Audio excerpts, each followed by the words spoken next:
Tonight, more than 30 rounds were fired near a public park in Asheville. Thankfully, no one was hurt. As News 13's Hannah McKenzie shows us, those who live in the area are fed up with gun violence.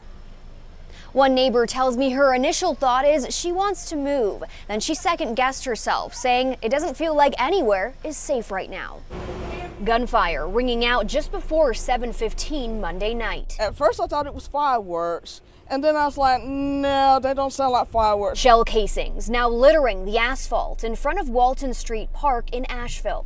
So many rounds, investigators ran out of crime scene markers, said Lieutenant Mike McClanahan. There's in excess of 30 definitely that have been fired out here. One bullet fired straight through Kiva Wilmer's wall.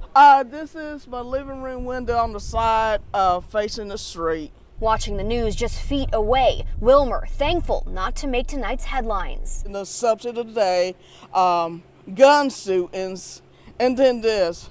And I'm thinking, okay, what a coincidence. Sharon Williams lives a few doors down. We are lucky. We are truly lucky that no one was injured or no one was killed. Williams angry to see gun violence creeping closer to her front door and, like many, wants change. Bullets don't have eyes. They don't know where they're going.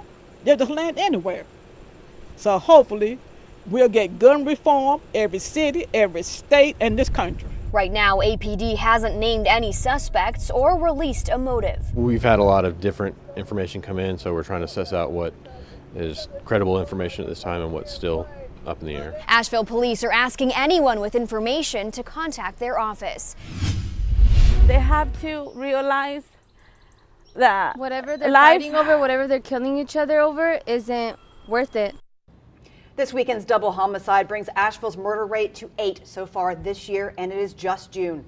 Asheville police say they are concerned about the summer ahead. Saturday's shooting happened at the Woodridge Apartments in West Asheville. Police say they have 2 people of interest in the case, but they haven't named a suspect. News 13's Kimberly King reports.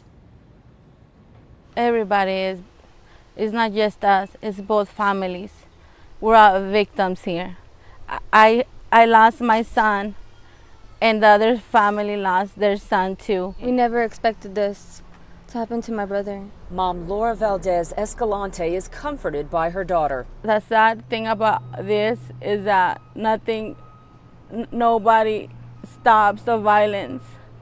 And these little kids are just killing each other over nonsense. Police say the murder victims, Adrian Romero Valdez and Ahmad Shivers, knew their assailants. As a mother, I feel the other person's, the other mom's pain. Thanks to our Tip 411 line and a number of people who have come forward in the past few days, we're able to identify 2 persons of interest. That tip line, police say, is helping in a major way.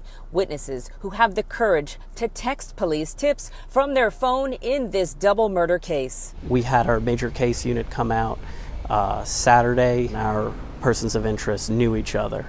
Certainly the 2 victims were acquainted. Tonight, Ahmad Shivers' mother and his aunt sharing a cherished photo of the 23-year-old, saying Ahmad always kept us smiling. He was a star quarterback at Asheville High. His aunt telling us he was my baby. Tonight, families both in deep grief as police work to solve both crimes and bring justice for their families.